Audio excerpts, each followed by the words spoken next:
আজ স্বামী বিবেকানন্দের ১৬৪তম জন্মদিন।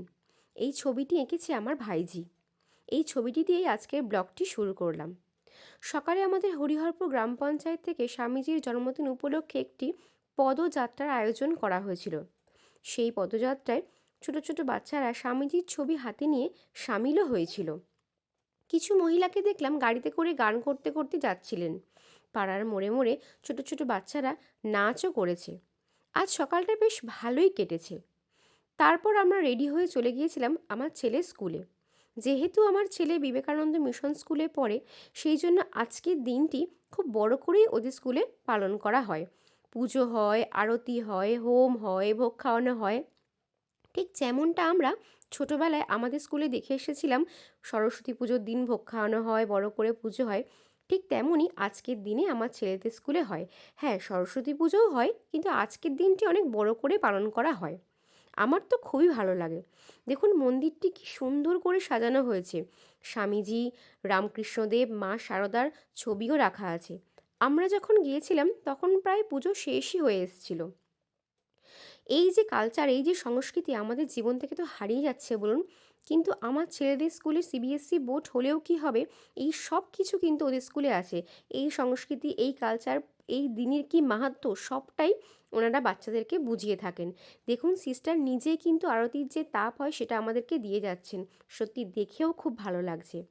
তারপর তো বাচ্চারা যা করে আর কি, বদমাইশি সেই সব তো করতেই থাকছে। আজকে ওদের কিছু বলিও নি, তোরা যা ইচ্ছা তাই কর বলে ছেড়েও দিয়েছি। আজ অনেক দিন পর অনেক মায়েদের সঙ্গেও কিন্তু দেখা হয়েছিল। বাচ্চাকে আনতে যাই বটে ঠিক কথা স্কুলে ছুটির সময়, কিন্তু সবার সঙ্গে তখন আর অত কথা হয়ে ওঠে না। আজকে সবার সঙ্গে দেখা হয়ে কথা হয়ে খুব ভালো লাগছিল। আজকে আমরা অনেকক্ষণ ধরে দাঁড়িয়ে একসাথে গল্প করেছি, একে অপরের সাথে অনেক কথা বলেছি। তো আজকে স্কুলের পরিবেশটা একদম অন্যরকম ছিল। তারপর একটু বেলা হতেই আমরা ভোগ খাওয়ার জন্য চলে গিয়েছিলাম। আমি আর আমার ছেলেই ভোগ খেয়েছিলাম। লাইন দিয়ে আমাদের প্লেটটা নিয়ে ঢুকতে হচ্ছিল। ডান দিকে পাশেই ওখানে ভোগ খাওয়ানো হচ্ছিল। তারপর আমি আর আমার ছেলে এই যে যাচ্ছি প্লেট নিয়ে ভোগ নেওয়ার জন্য। ভোগের খিচুড়ি তো আমার এমনিতেই অমৃত লাগে। আজকেও খুব ভালো লেগেছে। খিচুড়ি, লাবড়া, বেগুনি, চাটনি, পাঁপড়, অমৃতি। আমি যেমন খিচুড়ি খেতে ভালোবাসি, আমার ছেলেও ভালোবাসে। খুব ভালো করে আমরা খেয়েছি। তারপর খাওয়া দাওয়া হয়ে যাওয়ার পরে আবারও মন্দিরের কাছে এসে দেখি ওখানে হোম হচ্ছে। স্বামীজি বসে হোম করছেন।